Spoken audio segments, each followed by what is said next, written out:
महाविकास आघाड़ी में भयंकर रूप से आग लगी है। उबाठा और कांग्रेस वाले दोनों एक दूसरे का घर जलाने के लिए तैनात हो गए।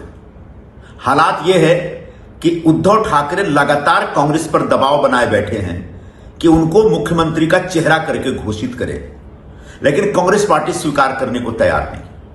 आजकल में एक दो दिनों में आप देख लीजिए, इस फ्रस्ट्रेशन में उद्धव ठाकरे जी और उनके खास लोगों ने इस प्रकार का एक दुष्प्रचार किया, इस प्रकार की झूठी खबरें फैलाई कि उनकी पार्टी यानी उबाठा महाविकास आघाड़ी से बाहर निकल रही।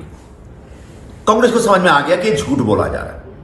फिर कांग्रेस की तरफ से भी एक प्रकार का दुष्प्रचार किया गया कि हां जी, ये उद्धव ठाकरे, संजय राउत और बीजेपी के किसी नेता के बीच एक गुपचुप मीटिंग हुई है और ये बाहर निकल सकते हैं।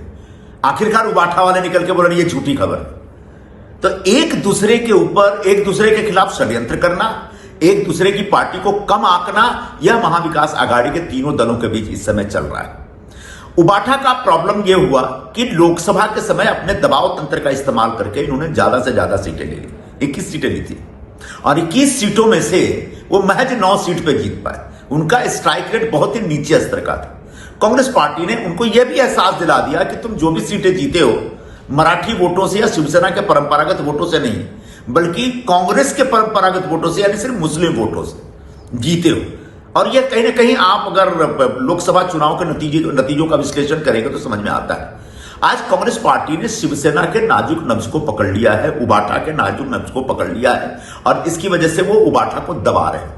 उबाठा दबना नहीं चाह रही है, लेकिन आखिरकार हालात ये हैं कि तीनों पार्टियां एक दूसरे के ऊपर भयंकर रूप से अविश्वास कर रही हैं। तीनों पार्टियां एक दूसरे को संभाल नहीं पा रही हैं। अब सवाल है कि जब महाविकास आघाड़ी के तीनों पार्टियां एक दूसरे को संभाल नहीं सकते और उनके बीच इतने मतभेद हैं, तो ये लोग पूरे महाराष्ट्र को क्या संभाल पाएंगे? जब तीनों पार्टियों के लोग, नेता उद्धव ठाकरे को अपना मुख्यमंत्री पद का चेहरा नहीं बनाने के लिए तैयार है। हमको लगता है कि उद्धव ठाकरे अगर पुनः मुख्यमंत्री बने तो फिर से वो फेसबुक पे चले जाएंगे और ऑनलाइन सिर्फ डिस्कशन करेंगे, लोगों से मिलने से कतराएंगे, उनके दफ्तर हमेशा बंद रहेंगे। मंत्रालय भी पूरे 2.5 साल में वो 2.5 दिन गए थे। तो ऐसे व्यक्ति को मुख्यमंत्री बनाने का मतलब एक बार फिर से महाविकास आघाड़ी भी बर्बाद हो जाएगी और महाराष्ट्र भी तबाह हो जाएगा। और ऐसे में जब उद्धव ठाकरे को उनके लोग ही स्वीकार नहीं करे तो महाराष्ट्र कैसे स्वीकार करेगा? और ऐसे में जब महाविकास आघाड़ी के तीनों पार्टी के नेता एक दूसरे से इतने उलझे हुए, जब एक दूसरे को नहीं संभाल सकते तो महाराष्ट्र को क्या संभालेंगे? यह एक बड़ा प्रश्न है। और इस समय महाविकास आघाड़ी एक भयंकर क्राइसिस के दौर से